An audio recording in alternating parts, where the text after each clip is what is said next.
علم حاصل کیا ہے وہ مرا نہیں ہے بلکہ زندہ ہے.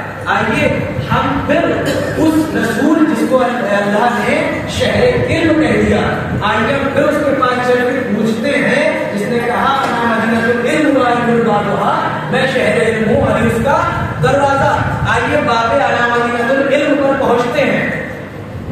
باب علی مدینہ العلم مولا کائنات حضرت علی ابن ابی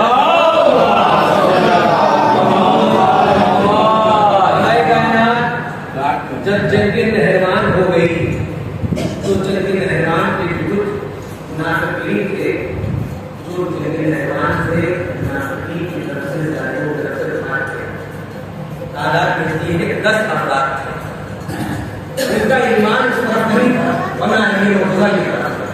انہوں نے سوچا کہ لہذا جنگ تو علی مرتضیٰ جیت چکے ہیں, تو لہذا کس طرف چلا جائے, تو لہذا ہے ایسا کہ مولا کی طرف چلتے ہیں تو کچھ سوالات کرتے ہیں علی سے. اگر علی کو اس کے صحیح جوابات دے دیے تو ہم علی کی طرف ہو رہے ہیں, اور اگر علی نے صحیح جوابات نہیں دیے تو ہم منافقین کی طرف ہو جائیں. کہا کہ دیکھو 10 لوگ آئیں گے اور الگ الگ آئیں گے, چھپ کر آئیں گے, سامنے سے نہیں آئیں گے. یہ پرانی عادت ہے, چھپ کر آئیں گے, سامنے سے نہیں آئیں گے. اب علی مرتضیٰ تشریف فرمائیں, کہ علی سنفراد آئے ہیں اور آپ سوالات کریں. مولا علی المومنین وہ علی سنایا. مولا کہنے لگے پوچھو. ایک شخص اس میں سے آیا جو چھپا ہوا تھا, یا علی یہ بتائیے علم افضل ہے یا مال و دولت؟ علی نے کہا علم افضل ہے. کہنے لگے کیوں؟ کہا کہ مال و دولت ختم ہو جایا کرتی ہے, علم ہمیشہ باقی رہتا ہے. دوسرا شخص آیا, یا علی یہ بتائیے علم افضل ہے مال و دولت؟ علی نے کہا علم افضل ہے. کہا کیوں؟ کہا اس لیے علم افضل ہے کہ دولت کی تم حفاظت کرتے ہو, علم تمہاری حفاظت کرتا ہے. پھر تیسرا شخص آیا کہ یا علی علم افضل ہے یا مال و دولت؟ علی نے کہا علم افضل ہے. کہا کیوں؟ کہا علم اس لیے افضل ہے کیونکہ جس کے پاس دولت ہوتی ہے اس کے دشمن زیادہ ہوتے ہیں, جس کے پاس علم ہوتا ہے اس کے دوست زیادہ ہوتے ہیں. کہنے لگا چوتھا شخص ہے, یا علی علم افضل ہے یا مال و دولت؟ کہا علم. کہا کیوں؟ کہا علم اس لیے افضل ہے کہ مال و دولت قارون کی میراث ہے, علم آل محمد کی میراث ہے.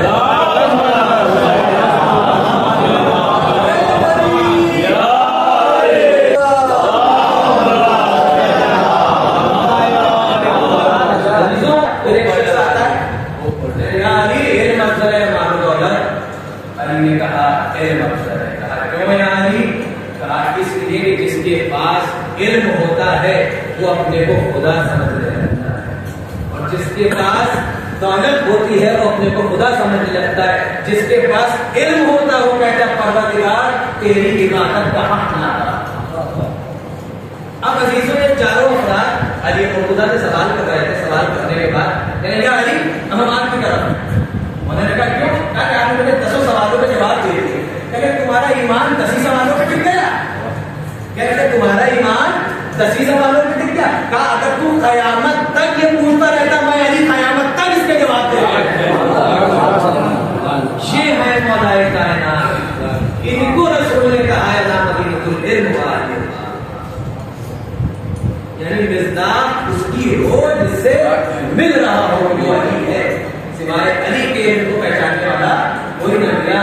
یہاں پہ رسول کے حدیث قدسی کے باقاعدہ بیان ہے کہ اللہ نے علم کے 10 باب بنائے, 10 میں سے ایک دنیا میں پھیلایا ہے اور آج بھی 9 باب بن گئے.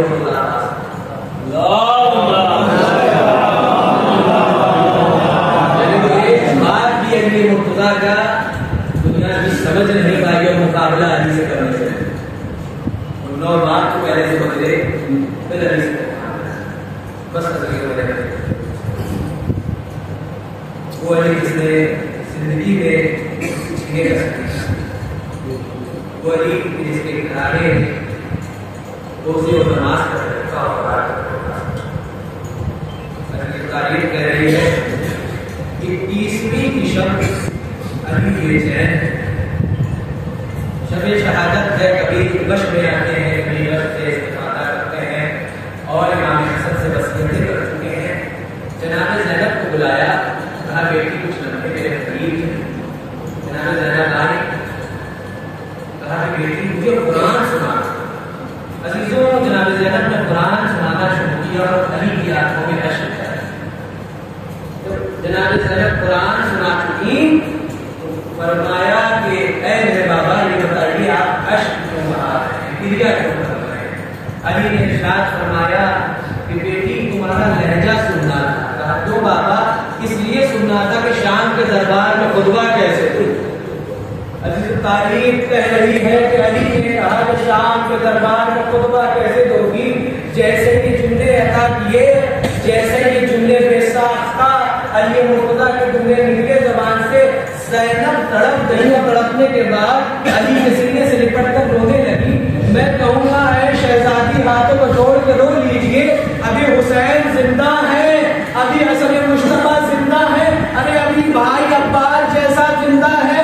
کل سن 61 ہجری میں یہی کربلا ہوگی، رونے نہ دیا جائے گا، بلکہ اگر روئیے گا تو شبھ تازیانے برسائے گا۔ تاریخ کہہ رہی ہے کہ یہ کربلا کا واقعہ رونما ہو گیا۔ بازار کوفہ و شام ہے، یہ رکا ہوا قافلہ کربلا سے چل رہا ہے، سیلانیاں ہیں، اور عزیزوں سیلانیوں کے ساتھ ہمارا اور آپ کا چوتھا امام، ہاتھوں میں ہے کرنا، پیروں میں بیڑنا ہے۔ حسین کربلا میں شہید ہو چکے ہیں۔ حسین کی 4 سالہ بچی سکینہ آغوش زینب میں بیٹھی ہوئی ہے۔ عزیز تاریخ کہتی ہے کہ قافلہ ایک لمحے کے لیے ایک گھر کے پاس جا کے رکا۔ رکنے کے بعد جناب سکینہ نے اصرار کیا پانی کے لیے کہ اماں بہت پیاس ہے۔ اس گھر کے پاس سے محترمہ نکلی اور نکلنے کے بعد جناب زینب نے کہا محترمہ کہ کچھ پانی مل سکتا ہے؟ ہم اسیر ہیں جو کربلا سے لائے گئے ہیں، ہمارے بھائیوں وارث کو مار ڈالا گیا، بہت پیاسا۔ عزیزوں جیسے ہی اس محترمہ سے کہا محترمہ آگ کا پوزا لے کر آتی ہے اور شہزادی کی خدمت پیش کہا شہزادی کی، جیسے ہی شہزادی کی خدمت میں پیش کیا اور شہزادی زینب نے جناب سکینہ کی خدمت پیش کیا، اس محترمہ نے کہا کہ شہزادی ایک بات مانیے، کہاں سے لوٹ کے آ گئے؟ کہا کربلا میں ہمارے بڑے گھر کو لوٹ لیا گیا، 3 دن کا بھوکا اور پیاسا، یہ بچی حسین کی ہے، کربلا میں 3 دن کا بھوکا اور پیاسا قتل کر دیا گیا ہے۔ اصل تاریخ کہتی ہے سکینہ کا دامن جو تھا وہ جلا ہوا تھا۔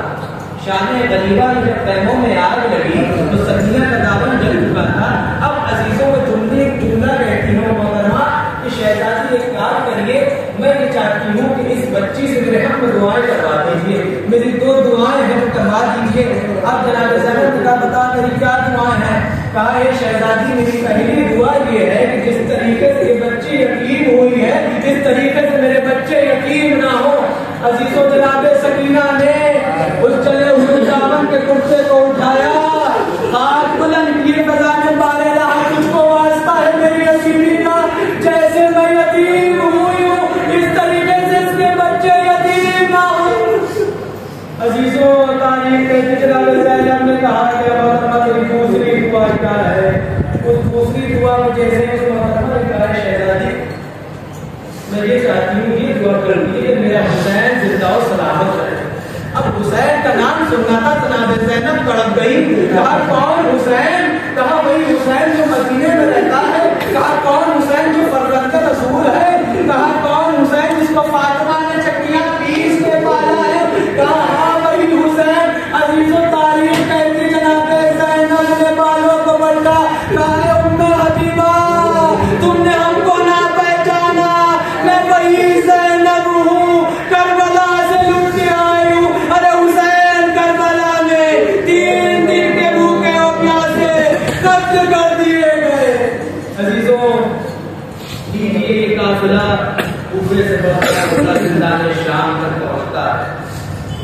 عزیزوں یہی علی مرتضیٰ کی وصیت تھی نا کہ بیٹی اس طریقے سے دربار شام تک پہنچنا۔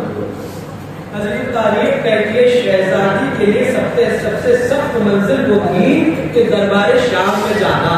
جب چوتھے امام کسی نے پوچھا کہ مولا یہ بتائیے سب سے سخت وقت آپ کو کہاں ملتا, تو مولا کہتے تھے شام, ارے شام میں مجھ پر وہ مصیبت بیت گئی جو کربلا میں نہ بیتی. کہا مولا کیا بیتی؟ کہا وہ مصیبت بیتی کہ میری ماں بہنوں کے سر پر چادریں نہیں تھی اور دربار میں جانا تھا. حضرت تاریخ کہہ رہی ہے جناب زینب دربار شام پکڑ رہی ہے اور حکمت کر رہی ہے کس طریقے سے دربار میں جائیں, کس طریقے سے دربار میں جائیں. حاکم کا حکم ہے شہزادی پیشی کے لیے دربار میں آئے. عزیزوں وہ زینب جو بڑی نازک سلیم, وہ زینب جس کو فاطمہ نے پالا, وہ زینب جو رسول کی نوازی ہے, کیسے دربار شام میں جائے. عزیزوں جیسے ہی یہ بات سننا تھا یزید نے کہا کہ جاؤ زینب کو بلا کے لے کر آؤ. عزیزوں تاریخ کہتی ہے کہ جناب زینب نے آقا حسین کی سر کی جانب دیکھا, حسین کی آنکھوں سے اشک جاری کے بہن تمہیں یہ امتحان دینا ہے. عزیزوں جناب زینب نے اپنے کو سنبھالا, نجف کا رخ کیا. اے دنیا کی حاجت روائی کرنے والے, اے دنیا کی مشکل کشائی کرنے والے, میری امداد کو آؤ. عزیزوں میر انیس کہتے ہیں کوئی ذرا بتا دیں دارالشفا میں زینب کا داخلہ ہوا دربار شام میں. عزیزوں کس طریقے سے زینب دربار شام میں گئی, اس وقت عباس کو یاد کیا. اے عباس کاش تم ہوتے تو یہ تیری بہن دربار شام میں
السلام